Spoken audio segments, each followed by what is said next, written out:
ప్రార్థిస్తున్నాం. చేరించిన ప్రియులను దీవించండి, రావాల్సినటువంటి వారికి సకాలంలో నడిపించండి.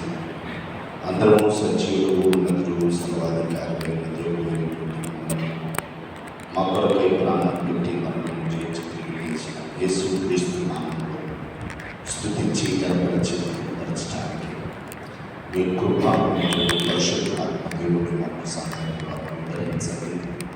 పరిశుద్ధాత్మ అభిషేకంతో నింపి మేమందరము ఆత్మతో సత్యంతో మనల్ని ఆరాధించి గణపరిచేటువంటి భాగ్యం మాకు దయచేయమని మమ్మల్ని ప్రభావించేందుకు పరిస్థితి క్రమంగా నెరవేరగా ఈ నామాన్ని మహిమకరంగా ఈ దినముని పక్షంగా ధ్యానం చేస్తున్న విధానం ఈ ఆత్మతో నింపి నడిపించి యేసు నామములో ప్రార్థిస్తున్నాము తండ్రి, ఆమేన్.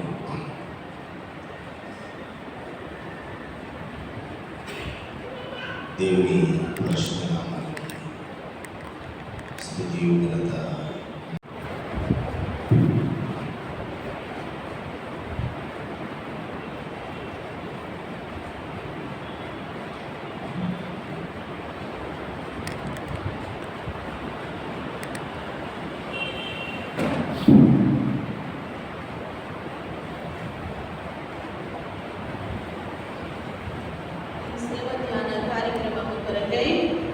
ఏర్పాటు చేయబడిన లేఖన భాగం యోహాను సువార్త 19వ అధ్యాయం 17వ వచనం నుండి 22వ వచనం వరకు ఉన్న పాఠ్య భాగాన్ని చదువుకుందాం.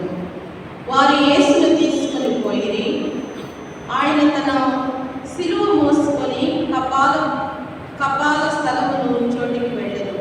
హెబ్రీ భాషలో దానికి గొల్గొతా అని పేరు.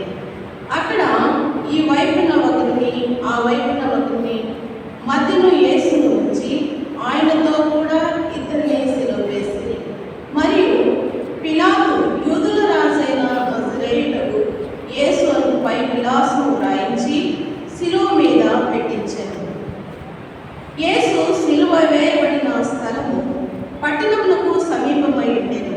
అది హెబ్రీ, గ్రీకు, రోమా భాషలలో వ్రాయబడేది కనుక యూదులలో అనేకులు దానిని చదివి, నేను యూదుల రాజునని వాడు చెప్పినట్టు వ్రాయము, కానీ యూదుల రాజు అని వ్రాయవద్దని యూదుల ప్రధాన యాజకులు పిలాతుతో చెప్పగా, పిలాతు నేను వ్రాసినదేమో రాసినని దేవుడు తన పరిశుద్ధ వాక్యం మనకు దీవించి ఆశీర్వదించి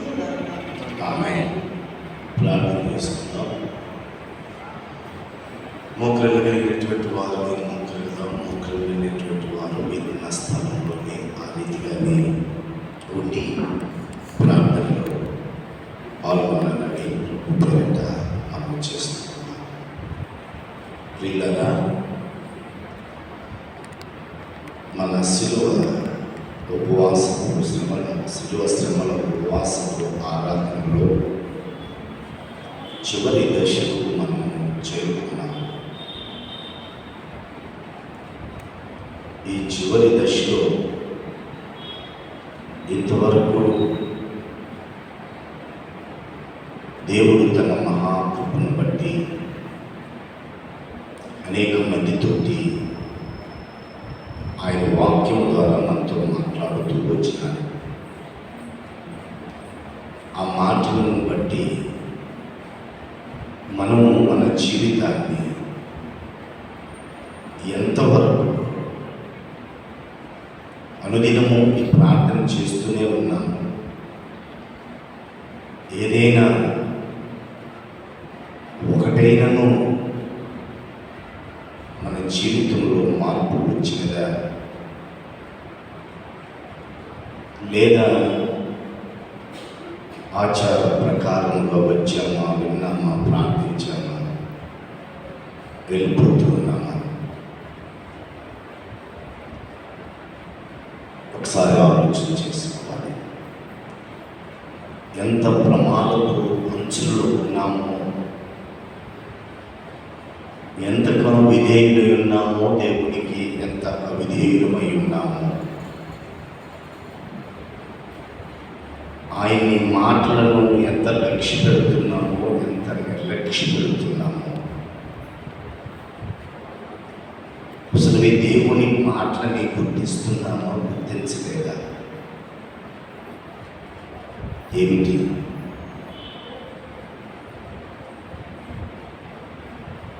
ఏమిటి అని మనం ఒకసారి మనం పరీక్షించుకుంటే, మనల్ని మనం ప్రశ్నించుకుంటే ఏమి జరిగింది?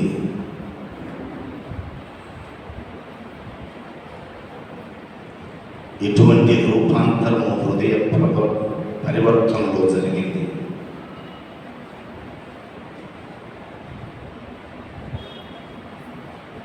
ఒకసారి మనల్ని మనము ప్రశ్నించుకుందామండి.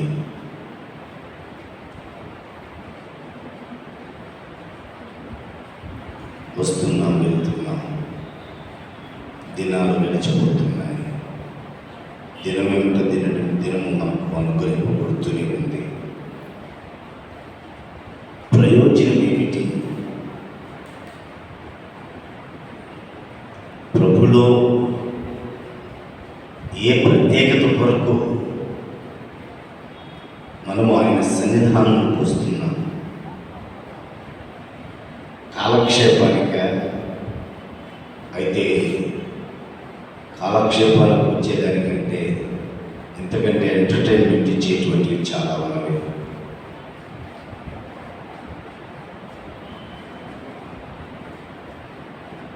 ఒక్కసారి చివరి దశలోకి వచ్చినప్పుడు కూడా చలనం లేనటువంటి దుస్థితిలో ఉంటే అది మనకి ఇప్పుడు అర్థం కాదు. కానీ ఒక దినం ఉంది,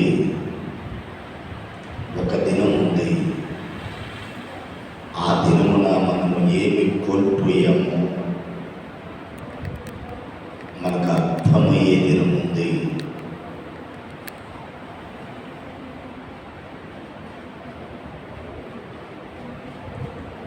ఆ దినాన సహాయం చేసేవాళ్ళు ఎవరు ఉండరు.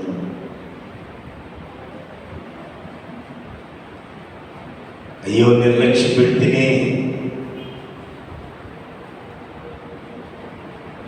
ఎంత కన్నీరు కాల్చిన, రోధించిన, అరిచిన, కాకలు పెట్టిన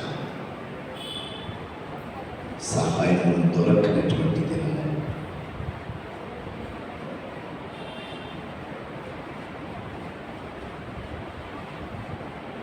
కాబట్టి ఒకసారి మనం ప్రశ్నించుకుందాం, ప్రార్థన చేసుకుందాం, ఎవరికి వారిని ప్రార్థన చేసుకుందాం.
ప్రార్థించుకున్నది దేవుడు తన దీనదాసులను తన పక్షము నిలబెడుతూ ఉండగా పరిశుద్ధాత్మ అభిషేకము శక్తి తన దీనదాసులకు అనుగ్రహించి మాట్లాడలాగున ఆయన యొక్క పనిలో ఒక పాత్రగా దేవుడు వాడబడ్డాగా ప్రార్థించుకుందాం. మంజుష గారు వచ్చి ప్రార్థన చేస్తారు.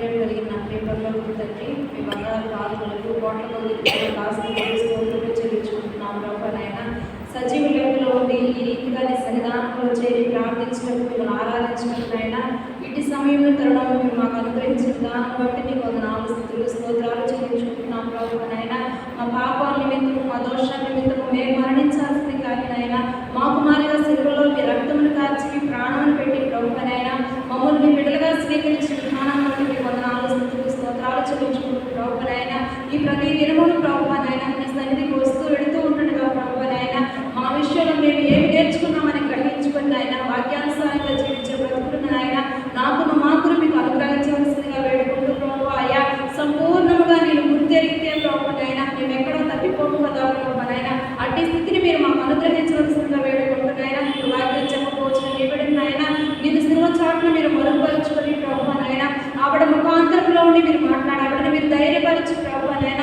నాకును మాకును ఏ వాక్యం అయితే అవసరమో నాయన ఆ వాక్యాన్ని నిబడి ద్వారా మీరు మాకు నిరింప చేసినైనా వెలుగల చెవి గ్రహింపగల మనసును మీరు మాకు అనుగ్రహించినైనా వాక్యాన్ని ఆయన విలువను మాత్రమే మైండి నాయన మమ్మల్ని మేము మోసపుచ్చుకునే స్థితిలో మేము ఉండగా నాయన వాక్యాన్ని విని వాక్యానుసారంగా ప్రవర్తించడం నాయన మా అందరికీ నాయన మీ పరిశుద్ధాత్మ సహాయం దయచేయండి నాయన. మరొకసారి నిలబడుచు నీ బిడ్డని నాయన మీ ఆత్మతో నింపి నాయన ఆరాధనంతా ఈ క్రమముగా మర్యాదగా జరిగించుకొని మీ నామానికి మహిమను మాకు ఆశీర్వాదం దయచేయమని యేసుక్రీస్తు నామములో అడిగి ప్రార్థిస్తున్నాను నా ప్రియ పరలోకపు తండ్రి. ఆమేన్. ఆమేన్.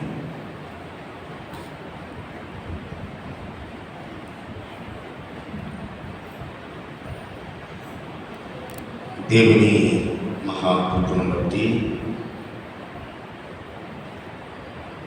మరొక దినము దేవుని యొక్క సన్నిధానంలో ప్రభుని స్తుతించే గొప్ప ధన్యత దేవాది దేవుడు మనకిచ్చాడు.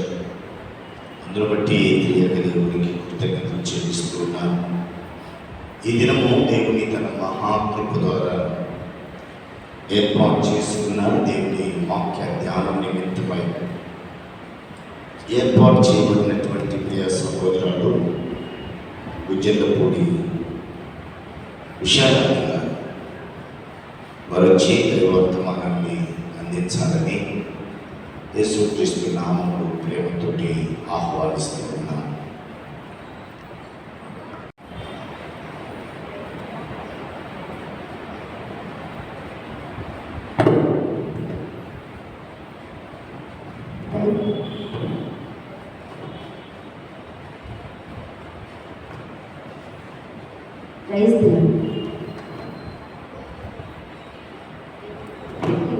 దేవుడు మనకి స్తోత్రం కలుగునుగాక.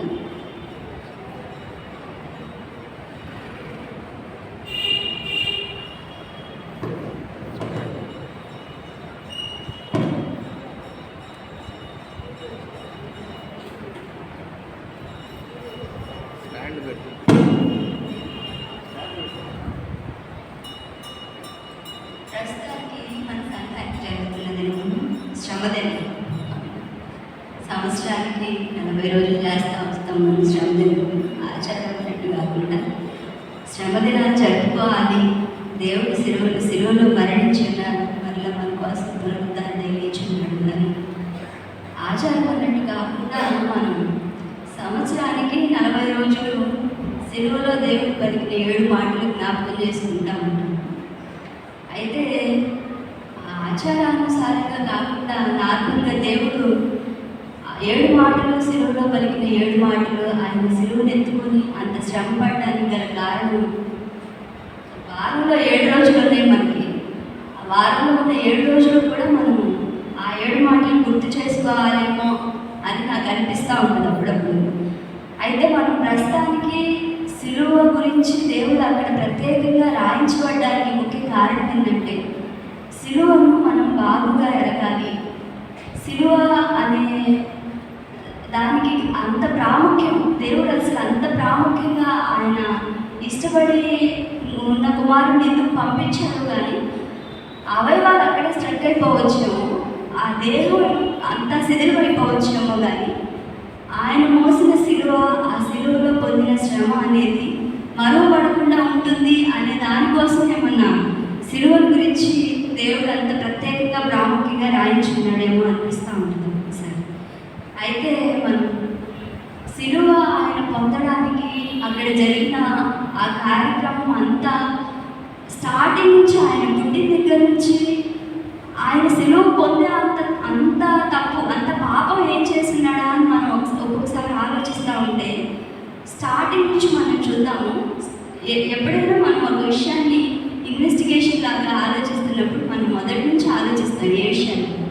స్టార్టింగ్ నుంచి ఆయన గెత్సేమనే తోటలో ప్రార్థన చేస్తూ ఉన్నప్పుడు ఇద్దరు శిష్యులతో కూడా ఇద్దరు శిష్యుల్ని ఎండబెట్టుకుని ప్రార్థన చేస్తూ ఉన్నప్పుడు ఆయన ప్రార్థన చేస్తూ ఉన్నాడు. శిష్యుడికి వచ్చి చెప్తా ఉన్నాడు, ఒక గడియ మేలుకుని నా కోసం ప్రార్థన చేయమని. మళ్ళీ వచ్చాడు, శిష్యులు నిద్రపోతూ ఉన్నారు.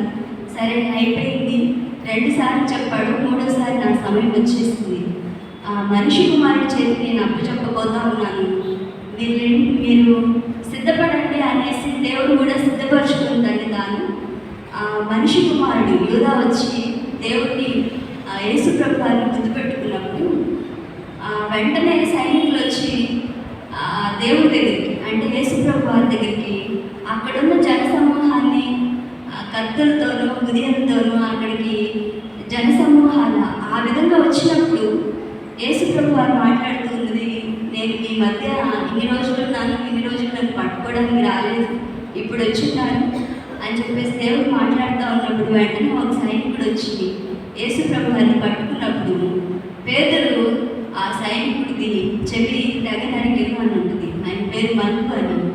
ఆయన చెవి తెగ నరికినప్పుడు యేసు ప్రభు వారు కత్తి వాడినప్పుడు కత్తితోనే మరణిస్తాడు కదా, నేను ఈ టైంలో ప్రార్థన చేస్తే, ఈ టైంలో నా దేవుడు నేను వేడుకుంటే 12 వ్యూహ సమూహాల కంటే ఎక్కువ మంది దేవదూతల్ని పంపిస్తాడు ఖచ్చితంగా. కానీ ఒక వ్యూహ సమూహానికి 6,000 యోధులైన దేవదూతలని అక్కడ రాయబడుతూ ఉంటుంది.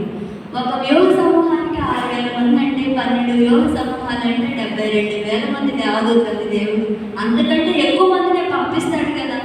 కానీ ఇక్కడ వేడుకోకుండా ఉండడానికి గల కారణం, ఆ గిరిలోనికి నేను త్రాగాలి అంటే, నేను సిలువ వేయబడడానికి 30 సంవత్సరాల నుండి 30 సంవత్సరాలు నేను బాప్తిసం తీసుకొని 3.5 సంవత్సరాలు నేను చేసిన మహాకార్యాలు వీటన్నిటినీ ఆయన గుర్తు చేసుకొని నేను సిలువ వేయబడడానికి వచ్చాను కాబట్టి, ఆ గిరిలో నేను త్రాగడానికి ఉన్నాను కాబట్టి నీ కత్తి లోపల పెట్టుకోమని చెప్పేసి దేవుడు మాట్లాడుతూ ఉన్నప్పుడు పేతురు అక్కడున్న శిష్యులు వాళ్ళు సిలువ వేయడానికి వచ్చారు. ఎవరు? పరిసయ్యులు, శాస్త్రులు, వీళ్ళంతా కూడా సిలువ వేయడానికి వచ్చారు. ఈయన సిలువని యాక్సెప్ట్ చేశాడు.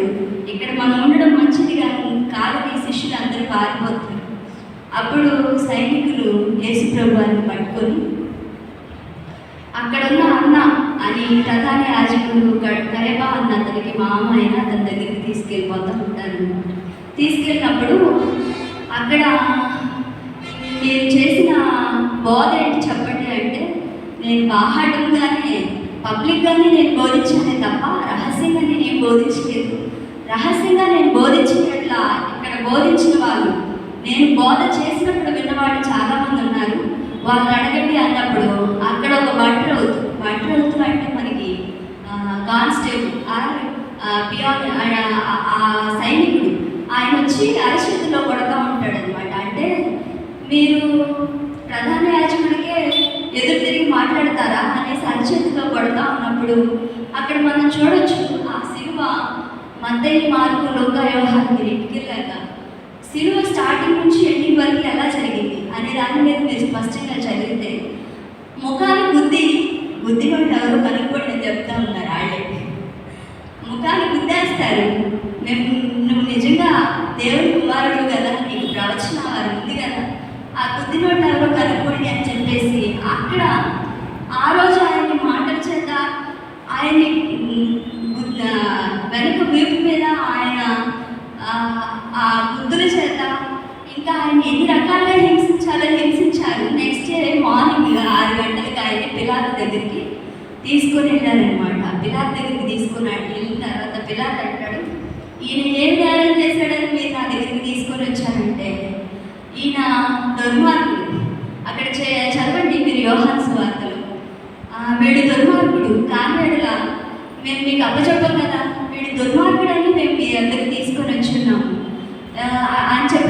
అప్పుడు పిలాతు అంటూ ఉన్నాడు, ఈయన చేసిన నేరం ఏంటో మీరు నాకు రుజువు చూపించినాడుగా. అక్కడ ఏదైనా క్రిమినల్ కేసు, ఏదైనా క్రిమినల్ ఇతను అని ప్రూవ్ చేయాలంటే చాలా ఇన్వెస్టిగేషన్ జరుగుతూ ఉంటుంది ఒక మనిషి విషయం. అందుకని మనకి సొసైటీలో ఏదైనా ఎక్కడైనా హత్య జరిగినప్పుడు ఈ ప్రదేశానికి రావద్దు, ఇది హత్య జరిగించబడిన ప్రదేశం, మేము ఇన్వెస్టిగేషన్లో ఉన్నాము, దీనికి సపోర్ట్ చేయండి అని అక్కడ ఒక బోర్డు పెడతా ఉంటారన్నమాట. అయితే ఇక్కడ జరిగిన విషయం ఏంటంటే వాళ్ళకి వాళ్ళే ఇన్వెస్టిగేషన్ చేసేసారు, ఈయన తప్పు చేశాడని.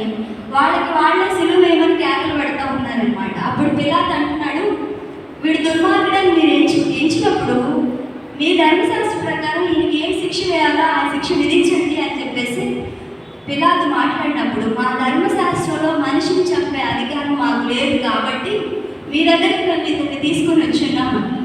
అక్కడ వాళ్ళు స్పష్టంగా డిసైడ్ అయిపోయారు, ఈయన చంపాలి, ఈయన ఎట్లయినా అంతమొందించాలి అనేసి వాళ్ళు డిసైడ్ అయిపోయారు కాబట్టి ఆయన అక్కడికి తీసుకొని వచ్చున్నారు. పిలాతు అంటే రోమా దేశానికి గవర్నర్ పిలాతు 5 సార్లు చెప్పాడు, 5 సార్లు జడ్జిమెంట్ ఇచ్చాడు.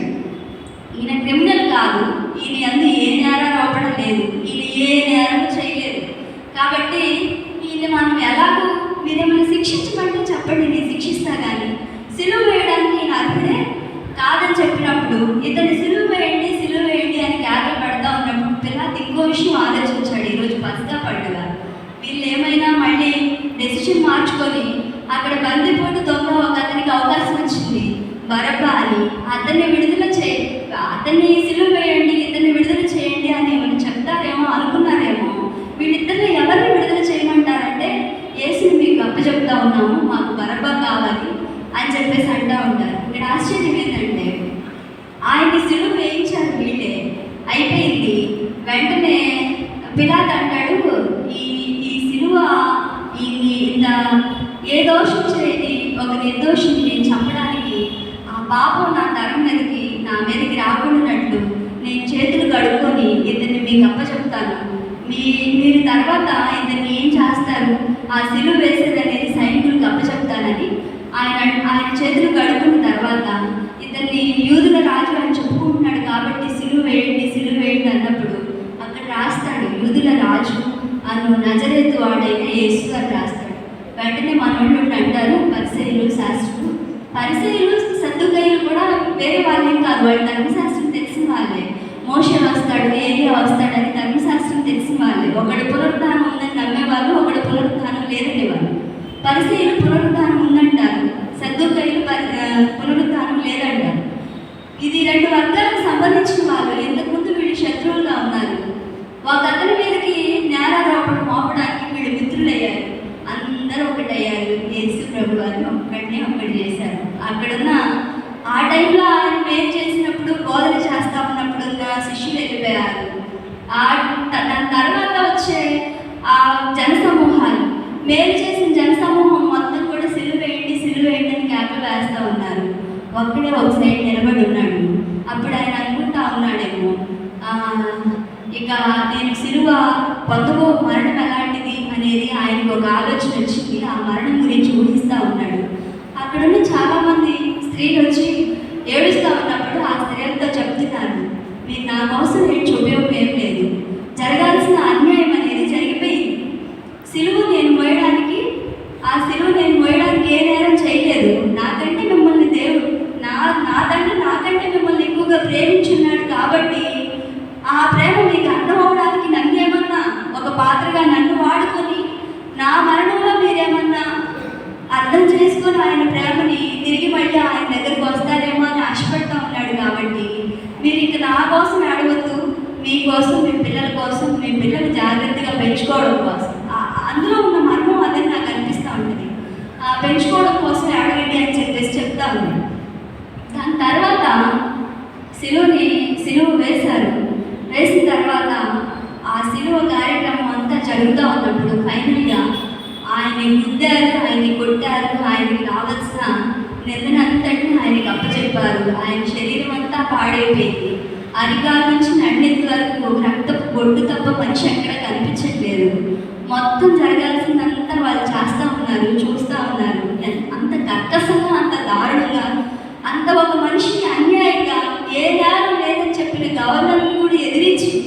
ఎదిరించి వాక్యం తెలిసిన జనాలే ఆయన అంత దారుణంగా చంపడానికి ఇష్టపడతా కేకలు వేస్తూ ఉంటే పిలాతు అప్పుడు రాసిన విషయం ఏంటంటే, యూదుల రాజైన నజరేతు వాడు యేసు అని రాసినందుకు వీడికి రోషం వచ్చి, యూదుల రాజైన నజరేతు వాడైన యేసు అని రాయడం ఏంటి, యూదుల రాజు అని చెప్పుకుంటా ఉన్న నజరేతు వాడైన యేసు అని రాయండి అని వీళ్ళే సజెషన్ వేస్తున్నారు ఆయన ఇలా రాయాలి అని. అప్పుడు ఆయన అంటున్నాడు, ఇంతకుముందు భాష గారు చదివించారు, నేను రాసిందేమో రాసిదిని అని ఆయన పిలాతు ఆ మాట పలికిన తర్వాత యేసుని అప్పచెప్తా ఉన్నాడు.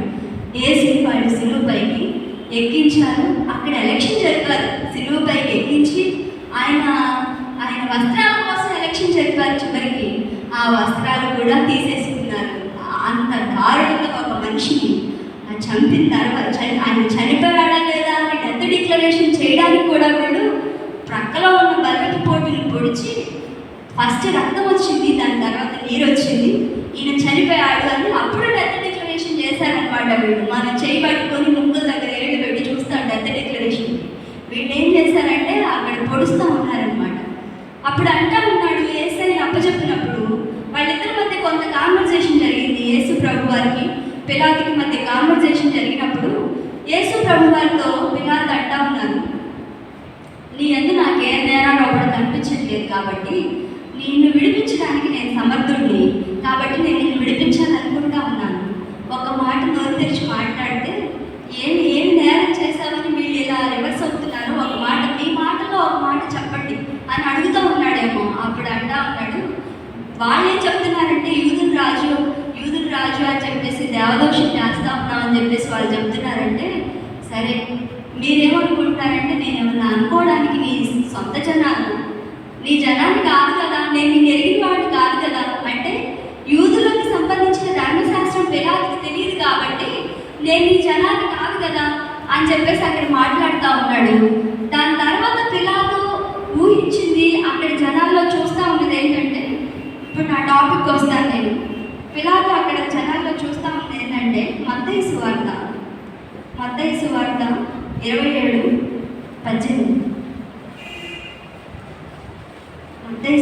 27:18. కాబట్టి జనులు కూడి వచ్చినప్పుడు పిలాతు, నేనెవరిని విడుదల చేయవలనని మీరు కోరుచున్నారు, బరబ్బనా లేక క్రీస్తనబడిన యేసునా అని వారిని అడిగారు. ఏలైనగా వారు అసూయ చేత ఆయన్ని అప్పగించిరని అతడు ఎరిగి ఉండేది. అక్కడ మనిషి మొక్కలో అసూయ ఉంటే మనకు కనపడదు వాస్తవం. ఎందుకంటే అందరూ మనల్ని సంతోషంగానే పలకరిస్తూ ఉంటారు కదండి. మనిషి మొక్కలో అసూయ ఉంటే మనకి వాస్తవంగా మనం చెప్పలేము. కానీ అంతమంది మధ్యలో వాళ్ళు అరుస్తున్న కేకలను బట్టి, వాళ్ళు చేసిన విధానాన్ని బట్టి, ఈయన మీద వాళ్ళకున్న దారుణమైన కక్షను బట్టి పిలాతు అర్థం చేసుకున్నాడు ఏంటంటే అసలు చేతని ఈయన సిలువ వేయడానికి అప్పగించాలి తప్ప ఆయన అంటే ఏ నేరాలు అవ్వట్లేదు అని. సిలువ వేసిన తర్వాత నాకు దాహం వేస్తుంది, దాహం అని తండ్రి నీ చేతికి నా అతను అప్పచెప్తా ఉన్నాను, ఇక అయిపోయింది నా పని అని. చివరికి సృష్టికర్త ఈ లోకానికి వస్తే ఆ వాటర్ దేవుడు జలాలపైన ఆదికాండం పసిలో ఉంటుంది, జలాలపైన దేవుని ఆత్మ అల్లాడుచుండను. అందువలన జలాన్ని 2 భాగంగా చేసినప్పుడు పైన భాగము క్రింద భాగము మధ్య భూమిని ఆయన కలిగి చేసి ఉన్నాడు అని చెప్పేసి మాట్లాడుతాము. దేవుని వాక్యం సెలవిస్తాము. మన స్పేస్ సెంటర్ వాళ్ళు ఇస్రో వాళ్ళు చంద్రయాన్ 1ని స్పేస్లోకి పంపించిన తర్వాత చంద్రయాన్ 1లో వాళ్ళకి తేలింది ఏంటంటే ఆకాశం పైన ఘనీభవించిన నీటి బిందువులు అని చెప్పేసి వాళ్ళు రిజల్ట్ తీసుకుని వచ్చారనమాట. ఆ విషయం దేవుడు మనకి ముందే చెప్తున్నాడు. స్టార్టింగ్లో వాళ్ళంతా ఖర్చు పెట్టుకొని పంపించుకున్నారు కానీ ఇక్కడ ఉన్నదే చెప్పారు. వాళ్ళు తీసుకొచ్చిన తర్వాత ఏంటంటే ఆకాశం పైన ఒక జలం ఉండెను, భూమి క్రింద ఒక జలం ఉండెను. భూమిలో అక్కడక్కడ కూడా దేవుడు మన కోసమని జలాన్ని స్టోర్ చేస్తూ వచ్చాడు. అందుకనే మనకి ఈ రోజుల్లో ఎంతమంది బిలియన్ ఆఫ్ పీపుల్ పుట్టినా మరణించినా కానీ త్రాగడానికి త్రాగునీరు అంత సౌకర్యంగా దొరుకుతుందంటే కారణం ఏంటంటే దేవుడు సృష్టించిన ఆ నీరు మనకు అందుతా ఉంది కాబట్టి. కాకపోతే ఇక్కడ చనిపోతా ఉన్నప్పుడు దాహం అన్నారు కానీ వాళ్ళకి మనసు రాలేదు వాడడానికి. దగ్గరలో తెలిసిన ద్రాక్షారసం ఉందేమో, లేకపోతే కావాలని వాడాడుగా అది ప్రాణం పోల్చిన వారికి మధ్య బీవిడి అని సొలొమోను గారు చెప్పారు.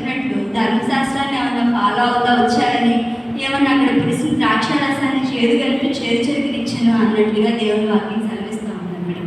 చేదు చెరగా అది పులిసిన ద్రాక్షారసం అంటే మందులు వేయి మద్యం అని అర్థం. అంటే అది మద్యం. వాళ్ళకి అక్కడ వాటర్ ఇవ్వడానికి కూడా మనసు రాలేదు చివరికి యేసు ప్రభు వారికి. అంత అసూయ చేత వీళ్ళు ఉండడానికి గల కారణం ఏంటి అని చెప్పి మనం ఆ 4 చాప్టర్స్ మనం క్షుణ్ణంగా చదివినట్లయితే అసూయ చేత అనేది స్పష్టంగా అర్థమవుతా ఉంది.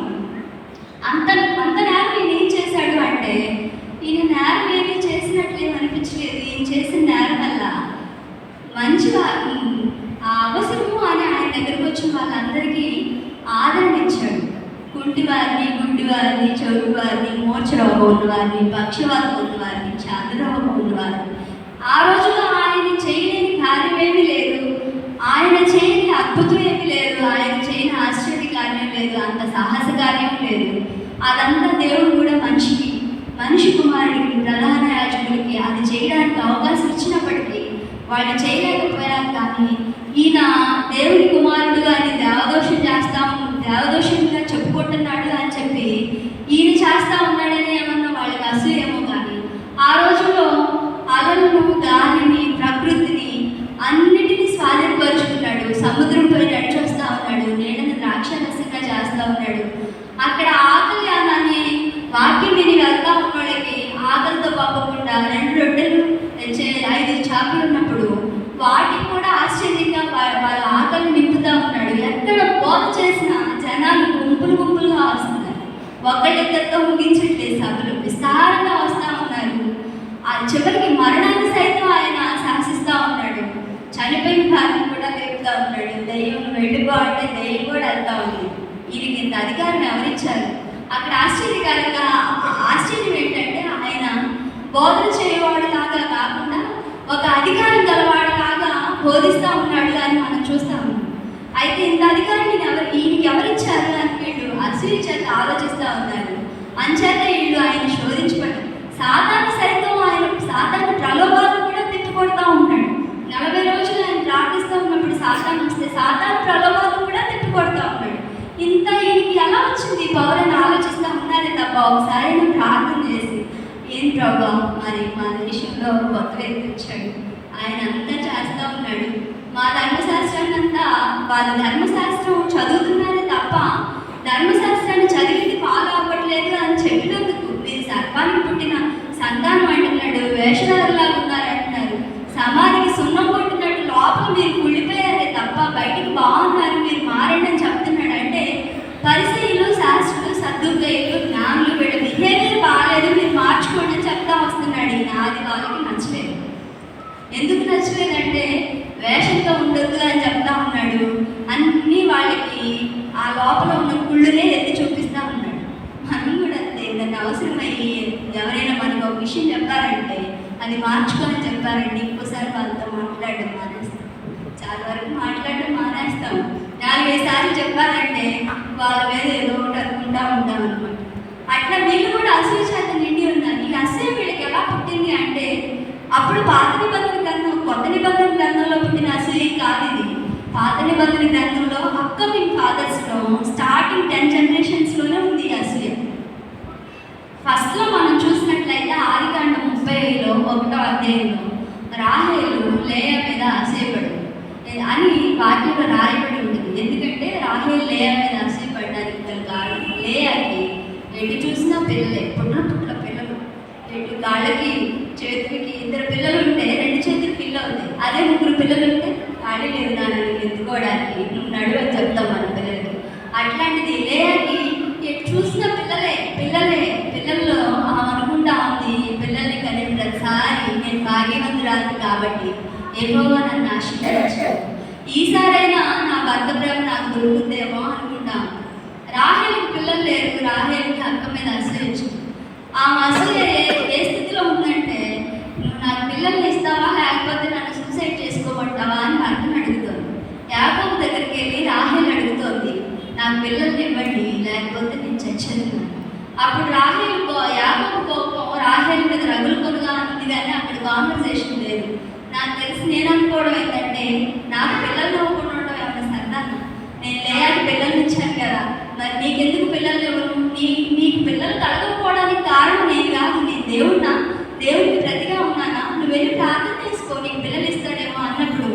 అక్కడ మళ్ళీ మనం చూస్తాము రాహేలు గర్భం దేవుడు జ్ఞాపకం చేసుకుని ఆయన ఆ రాహేలు గర్భం తెరిచింది కాబట్టి రాహేలు యోసేపుని కని యోసేపుని కన్న తర్వాత రాహేలు లేయా అప్పుడు అనుకుంటా ఉంది, నా గర్భం ఉడికిపోయింది, ఇక నాకు పిల్లలు పుట్టరేమో అని చెప్పేసి లేయా తన దాసిని పంపిస్తాడు.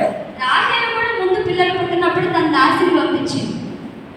బిల్హా అని నా దాసితో వెళ్తే ఆమెకు పిల్లలు ఉంటారేమో, అందువల్ల నాకు పిల్లలు కలిగారు అని నేను అనుకుంటానని చెప్పేసి రాహేలు పిల్లలు పుట్టక ముందు పంపిస్తూ ఉందన్నమాట భర్తకి చెప్పి. ఆ రాహేలు వాళ్ళ అత్తమైన రెప్కా వాళ్ళ అత్త అయిన శారా గారు కూడా ఆమెకు 100 సంవత్సరాల దాకా పిల్లలు లేకపోతే హాగర్కు పంపిస్తా ఉంది. అంటే వీడి సొంత డెసిషన్స్ అనమాట. లేయా తల్లి రాహేలు తల్లి తీసుకున్న నిర్ణయాలు ఏంటంటే రాహేల్ లేయా మీద పోరాడుతూ ఉంది, లేయా భర్త మీద పోరాడుతూ ఉంది. మొత్తానికి ఇద్దరు పిల్లల్ని పెంపకం విషయంలో ఏమన్నా లోటుపాట్లు అక్కడ జరిగేయేమో కానీ రూబేన్ వెళ్ళి పెనతల్లి అంటే రాహేలు లేయా దాసి అని పిలిపించుకుంటున్న ఆవిడతో సైనించి పాపం చేశాడు. దేనా ఆ దేశాన్ని చూసి వస్తానని చెప్పేసి ఆ దేశం కుమార్తెలను చూసి వస్తానని వెళ్ళి దేనా కూడా చెరిపివేయబడిందని మనం చూస్తూ ఉంటాం. దేనా బలాత్కారం చేత ఏమి చెరిపివేయబడలేదు. అక్కడ మనం గమనించింది బాగా స్పష్టంగా. దేనా వెళ్ళింది, షెకెము రాజు చెరిపివేయబడ్డాడు ఆమె చేతిని పట్టుకొని. అంత ఈజీగా ఎలా చెరిపివేయబడతారండి? అంటే ఆమె ఇష్టం లేకుండా ఆమె సపోర్ట్ లేకుండా జరిగేది అయితే కాదని నేను అనుకుంటా ఉన్నాను.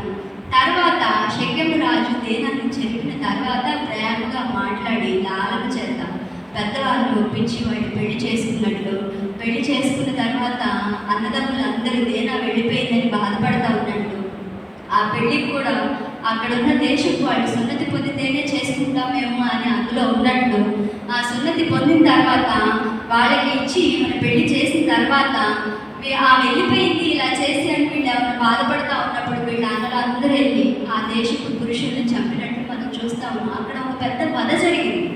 ఎందుకంటే అక్కడ ఫస్ట్ స్టార్ట్ అయిన పుండి ఏంటి? అసూయ.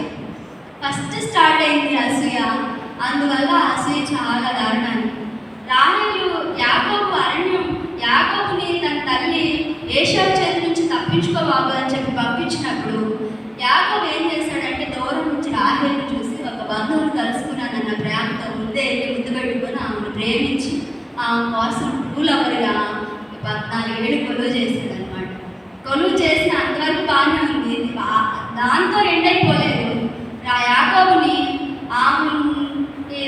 లేయా నుంచి పెళ్లి చేశారు. అప్పుడు ఆమె ఆలోచించుకోవాల్సింది ఏంటంటే రాహేలు గారు ఫోన్లే నాకు భర్త ప్రేమ దొరికింది, మాకు భర్త ప్రేమ లేదు, ఫోన్లే నా పిల్లలు అనుకున్నాము అనుకుంటే అందరితో ఆగిపోయేది. ఆమె అలా అనుకోలేదు. కాబట్టి ఆ అసూయ చేత కొంతమంది జనాలు చనిపోవడానికి కారణమైంది. అంత మాత్రమే కాదు కానీ రాహేలు బెన్యామీన్ని కంటూ దారిలోనే చనిపోయింది. లేయా పిల్లల ఎదుగుదలంతా చూసింది.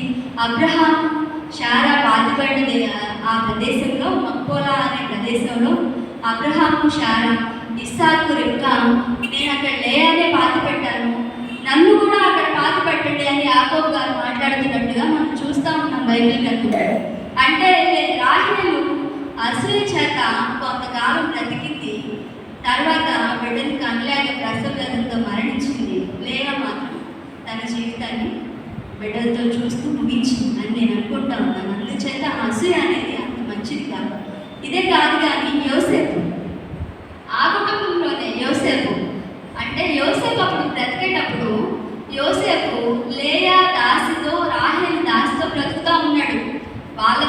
వాళ్ళ అన్నదమ్ములతో ఏమీ లేడు. అక్కడ స్పష్టంగా ఉంటుంది, మీరు తర్వాత చదవండి. లేయా దాసి అయిన బిడ్డలతో రాహేలు దాసి అయిన బిడ్డలతో బ్రతుకుతూ ఉన్నాడు. చిన్నబిడ్డగా ఉన్నప్పుడు ముద్దుగా ఉన్నాడు. ప్రేమించి చేసుకున్న ఆవిడ పుట్టిన ఫస్ట్ కుమారుడు కాబట్టి యాకోబు ఏం చేశాడంటే ఒక నిలువు టంగిని కుట్టించాడనమాట యోసేపు మీద ప్రేమతో. దాన్ని బట్టి యాకోబు అతన్నే బాగా ప్రేమిస్తున్నాడని మిగతా వాళ్ళందరూ యోసేపు మీద పగపించుకున్నారు. రెండోసారి ఆయన వెళ్ళి మీరందరూ నాకు సాష్టాంగపడేటట్లుగా నా పని ఒక్కటే మిమ్మల్ని మీ పనులన్నీ నా పని దగ్గర సాష్టాంగపడేటట్లుగా కల వచ్చింది నాకు అని చెప్పినప్పుడు అప్పుడు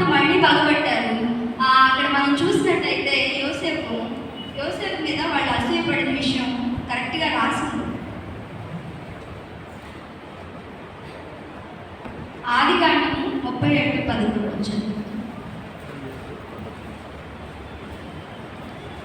నా సహోదరుడైన ఏశావు చేతి నుండి దయచేసి నన్ను తప్పించుకో. అతడు వచ్చి పిల్లలతో తరిమి నన్ను చంపునేమో అని అతనికి భయపడుచున్నాను. 37:11 అతని సహోదరులు అతని ఎందు అసూయపడి అయితే అతని తండ్రి ఆ మాట జ్ఞాపకం ఉంచుకొనెను. అతని సహోదరులు అతని ఎందుకు అసూయపడి వాళ్ళు అనుకోవాల్సింది ఆ రోజుల్లో తల్లి లేదు.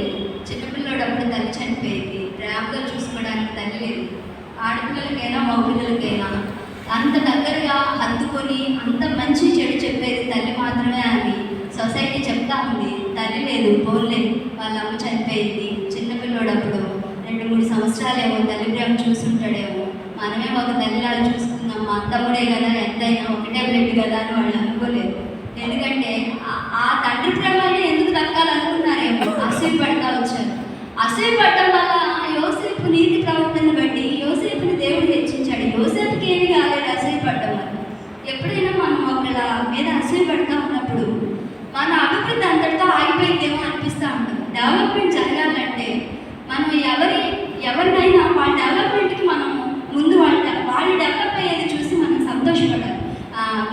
వీళ్ళ అది కొన్నారు, ఇది కొన్నారు, వీళ్ళు మనకంటే మిగులుగా ఉన్నారు, ఫోన్లే మనకి ఏదైనా అవసరమైనప్పుడు మనకి వాళ్ళు సపోర్ట్ చేస్తారులే అని మనం అనుకోవాలి. కానీ ఎదిగిపోతున్నారు, ఇంకా మనల్ని పట్టించుకోరు, వీళ్ళు ఇలానే ఎదిగిపోతూ ఉంటారేమో, ఇంకా మనకి ఆడందుతారు అనుకుంటే మాత్రం అది అసూయ పడటం వల్ల అసూయ పడిన వాళ్ళకి ఏం కాదు, వాళ్ళ దేవుడు జ్ఞాపకం చేసుకుంటాడు. కానీ పడటం మనకి ఆరోగ్యానికి మంచిది కాదు, ఆత్మీయ బలానికి అంత మంచిది కాదు అని దేవుడు వాక్యం చెప్తా ఉంది. యోసేపు మీద అన్నదమ్ములు అందరూ అసూయ పడ్డారు. ఆయన గోతులో తోసేశారు.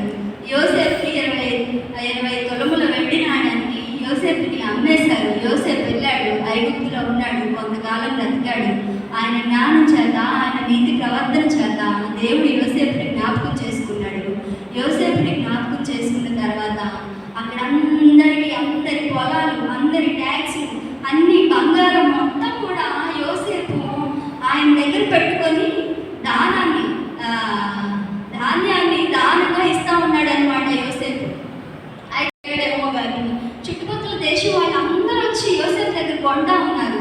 ఒక దినం వచ్చింది, వీళ్ళకి కూడా అయిపోయింది ఆహారం. ఎవరికి? యోసేపు అన్నదమ్ములకు కూడా ఆహారం అయిపోయింది. యాకోబు దగ్గర కనాన్ దేశంలో ఉన్నప్పుడు వాళ్ళకు కూడా ఆహారం అయిపోయింది. మన దేశంలో ఇంకేం లేదు, నేలంతా కరువుతో నిండిపోయింది. మీరు వెళ్ళండి, ఐగుప్తులో ఆహారం అమ్ముతా ఉన్నారంట, అక్కడికి వెళ్ళి కొంత ధాన్యాన్ని కొనుక్కొని తీసుకురండి అంటే యోసేపు దగ్గరికి వీళ్ళు వెళ్ళారు. అందరు నేలను వంగి సాష్టాంగపడి నమస్కారం చేసినట్టుగా మనం వాక్యంలో చూస్తూ ఉంటాం. అదేదో ఈయన స్టార్టింగ్లో చెప్పిన కళ అదే. మీరంతా వచ్చి నా దగ్గర నేలను వంగి సాష్టాంగపడి నమస్కారం చేస్తాడని చెప్పారు. అది అవునా, చేస్తామా తప్పదు, సరే జరగబోయేదాన్ని చూద్దాము, ప్రార్థన చేద్దాము, కలిసికట్టుగా ఉందాము అంటే ఎట్లుండేదో ఆయన తీసేసి ఆ ఐగుప్తులోకి పంపించారు. తర్వాత కరువు చేత వీళ్ళు వెళ్ళారు.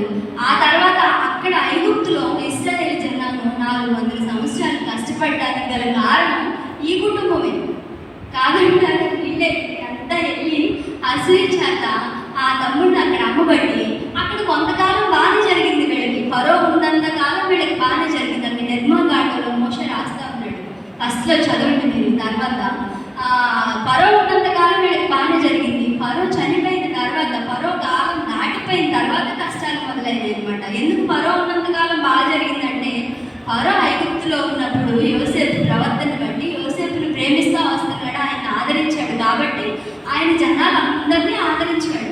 ఈ వీళ్ళు అలా చేసి ఉండకపోతే అంత దాకా వచ్చేది కాదేమో అని నాకు అనిపిస్తాను.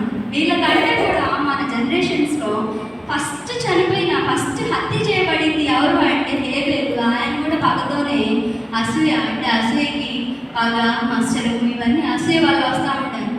మత్సరం అంటే కూడా అసూయ. అయితే అక్కడ కూడా హత్య, హేబేలు, కయీను వచ్చి హేబేలు హత్య చేస్తూ ఉన్నాడు.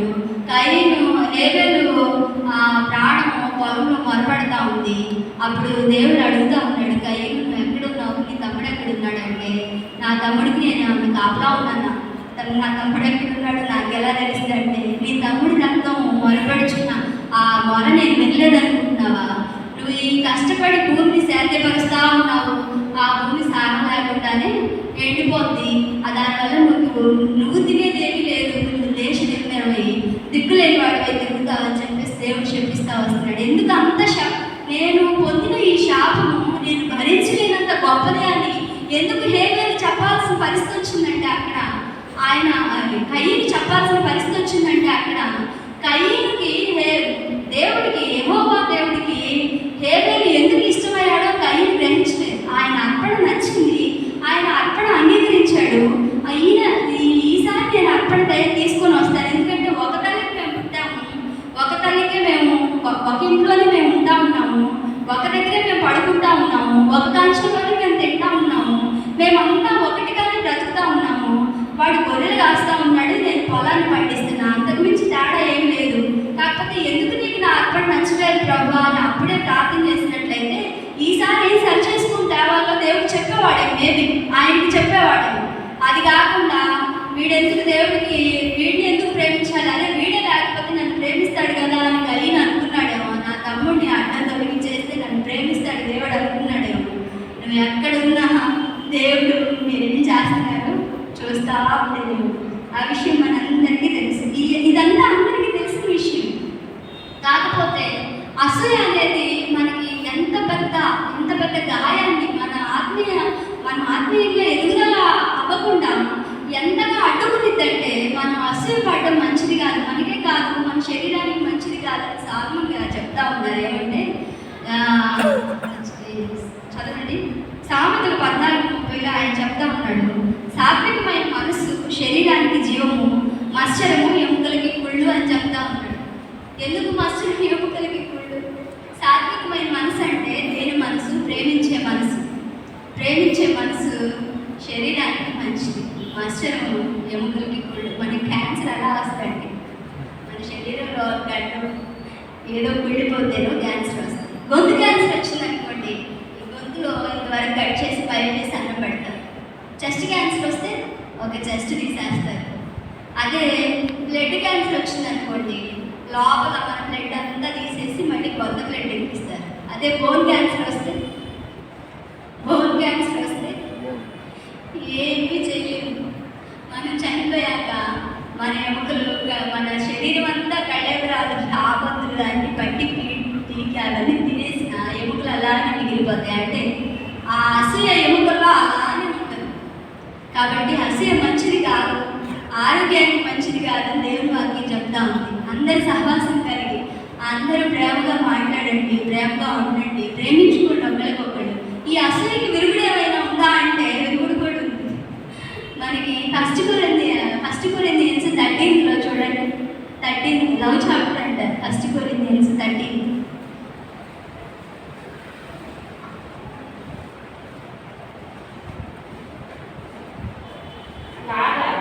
విశ్వాసము, నిరీక్షణ, ప్రేమ ఈ మూడు నిలిచును, వీటిలో శ్రేష్టమైనది ప్రేమయే. ఫస్ట్ కొరింథియన్స్ ప్రేమ శాశ్వత కాలము. ఫస్ట్ మనుషుల భాషలతోనూ దేవదూతల భాషలతోనూ నేను మాట్లాడినను, ప్రేమ లేని వాడనైతే రోగడి కొంచెను గణగణలాడు తాళమునై ఎదురు. ప్రవచించు కృపావరం కలిగి మర్మములన్నీయు జ్ఞానమంతయు ఎరిగిన వాడనైనను, కొండలను పెగిలింపగల పరిపూర్ణ విశ్వాసం గల వాడనైనను, ప్రేమ లేని వాడనైతే నేను వ్యర్థుడను.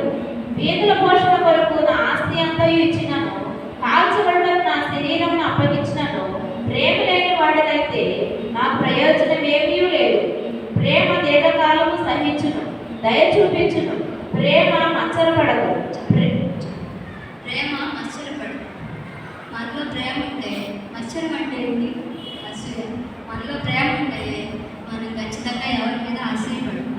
కాబట్టి మనం ఎక్కువగా ప్రేమించడానికి, అంటే కొంతమంది అంటారు ప్రేమ గురించి ముందు మాస్టర్స్కి సావుకులకి ఏదైనా వాక్యం చెప్పాలంటే భయం వేస్తూ ఉంది, సావుకులు మనం మాట్లాడతాము.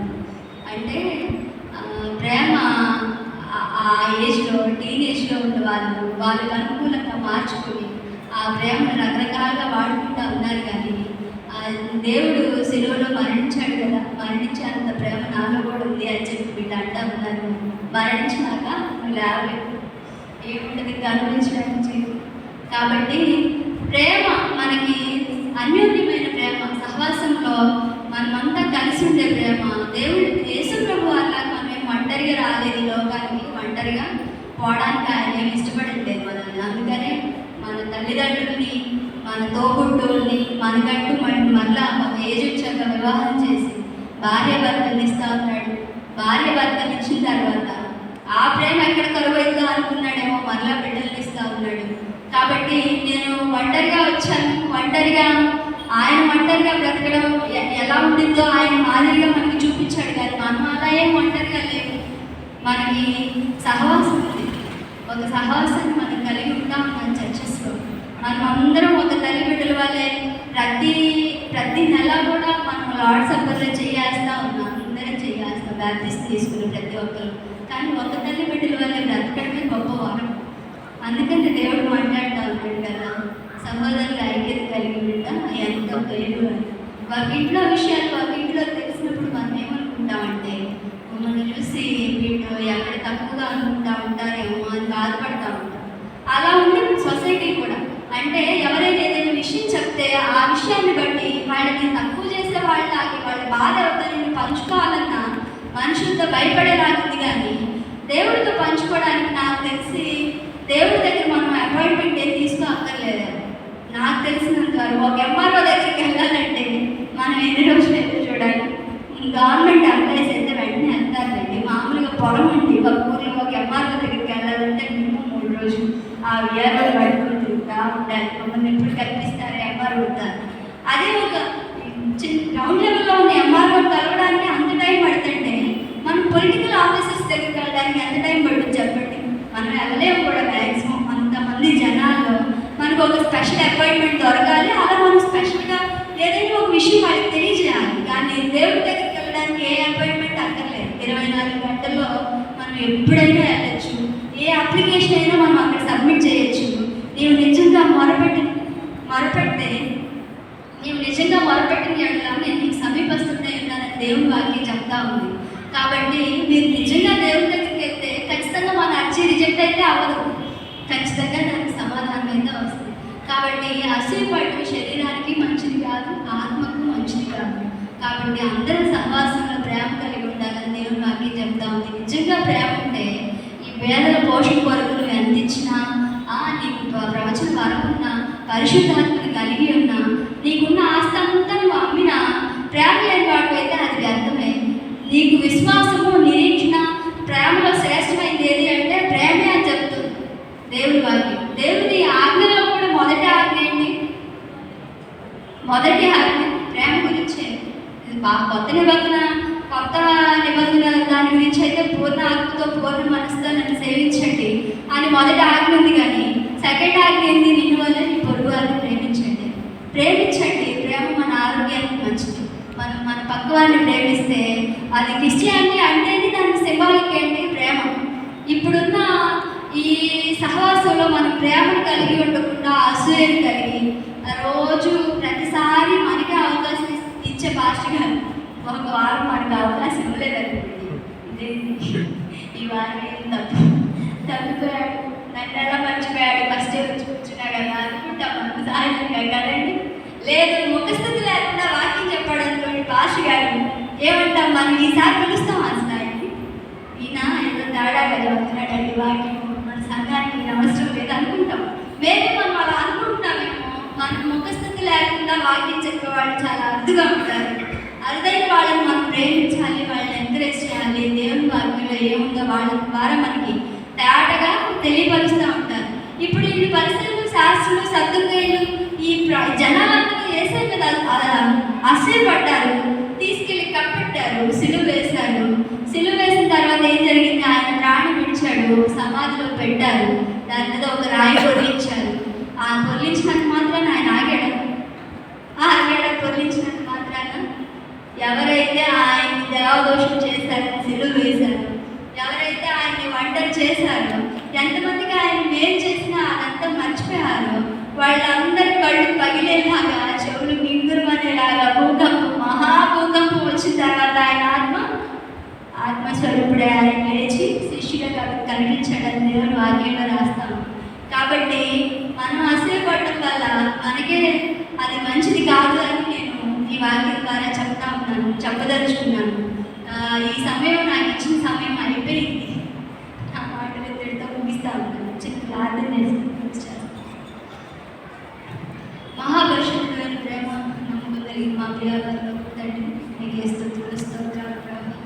నిన్న నేడు నిరంతరం ఏకరీతిగా ఉన్నాయా ఆ పవిత్రమైన పదవులు గల మాపై కూడా మా స్థుతులపై కూడా మీరు ఆశీర్వాదంగా ఉంటూ మమ్మల్ని ప్రేమించి దేవాయేశాన్ని ఉచితమైన కృప చేత మా పాపములు మీ అందుకు తండ్రి ఏశాయ చేరుకున్నట్లు మీ ప్రేమతో కప్పండి ప్రభా. నాయన ఏశాయ మమ్మల్ని ఇంకా సజీవుల లెక్కలో సజీవుల దేశంలో సజీవులైన నిన్ను స్తుతించడానికి మీరు మమ్మల్ని సజీవులుగా ఉంచినందుకు మీకు స్తోత్రాలు చెల్లిస్తున్నాం తండ్రి. మాకెవరు నాయన ఆకాశంలో నీవు తప్ప మాకు ఈ లోకంలో ఆకాశంలోనూ భూమి ఎందు ఏశాయ సమస్త వాటిలో కూడా ఏశాయ మేము మీ ఆత్మ తండ్రి మేము కనిపెట్టి మీ మంచిని మేము నేర్చుకుని నలుగురికి మీ మంచి కనపడేలాగా మేము మా ప్రవర్తనని మీకు అనుకూలంగా మార్చుకోవడానికి మీ సహాయం దయచేయండి. మాలో ఏమైనా ఆయాసకరమైన పనులు ఉంటే నాయన ఆయాసకరమైన ఏమైనా దాగి ఉంటే తండ్రి వాటిని మేము నాయన విడిపించుకుని ఈ శ్రమల దినాల్లో ప్రభావ నాయన ఆ సిలువని మేము బాగుగా ఎరిగి మీ సన్నిధికి నాయన వేసారు. మేము మీరు వచ్చిన ఆకడ కొరకు సిద్ధపడే వారిగా ఉండడానికి మీ సహాయం మీ సన్నిధిని మీ క్షేమాన్ని మీ సమృద్ధిని మాకు దయచేయండి. మమ్మల్ని అందరినీ ఒక తల్లిబిడ్డల వల్లే చేర్చి వారికి నడిపించిందేమో ఈ ఆరాధన అంతట్లో కూడా ముందు కూడా మీరు నడిపించి సమృద్ధిని అనుగ్రహించండి. ఏసే ఆది పరిశుద్ధ నామం పేరిట అడిగి వేడుకుని ప్రార్థిస్తూ పొందుకుంటున్నాం మా వ్యాపారంలో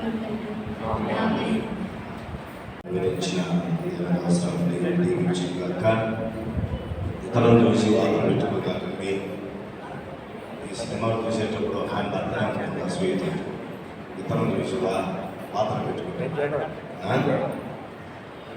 మంచిది. ఆంధ్రప్రదేశ్ కీర్తన పుస్తకంలో నుంచి 198వ కీర్తన పల్లవి 5వ చరణాన్ని చివరి చరణాన్ని పాడుతున్నాం. సిలువే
ఈ దినములు మరొకసారి పరిశుద్ధ మందిరంలో మిమ్మల్ని అందరం చేర్చినందుకు కృతజ్ఞతలు చెల్లిస్తూ కొద్ది నిమిషాలు మీతో కూడా సహవాసం చేసే మాకు మీరు మాకు అనుగ్రహించారు ప్రభావం.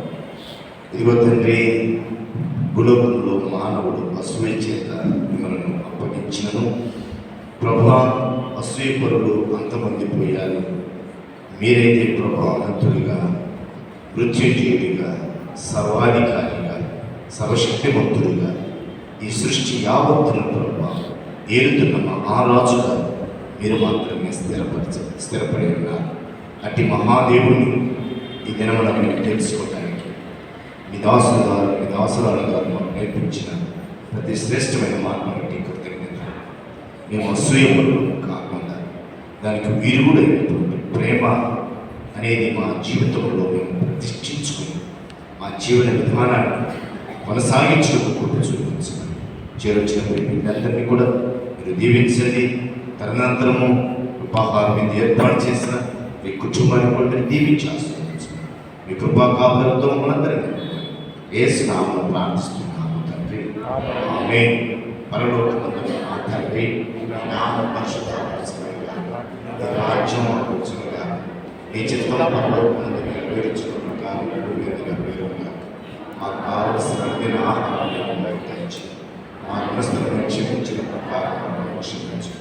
మన సోదరులకు ఎందుకంటే రాజ్యం బలం మహిమ నిరంతరం నీవే ఉన్నావు తండ్రి. ఆమేన్. మన పరమ తండ్రి అయినటువంటి దేవుని యొక్క ప్రేమ, కుమారుడు రక్షకుడైన యేసుక్రీస్తు వారి యొక్క పరిశుద్ధాత్మ దేవుని యొక్క అన్యోన్య సహవాసము సన్నిధి కాపుదల చేర్చిన మనందరి మీదను, వాక్యం అందించిన దేని దాసుల కుటుంబం మీదను, అల్పాహారం మీద ఏర్పాటు చేసిన కుటుంబ సభ్యుల మీదను, సకల పురుషుల మీదను సదాకాలంతో ఉండి ఆశీర్వదించి దీవించును గాక. ఆమేన్.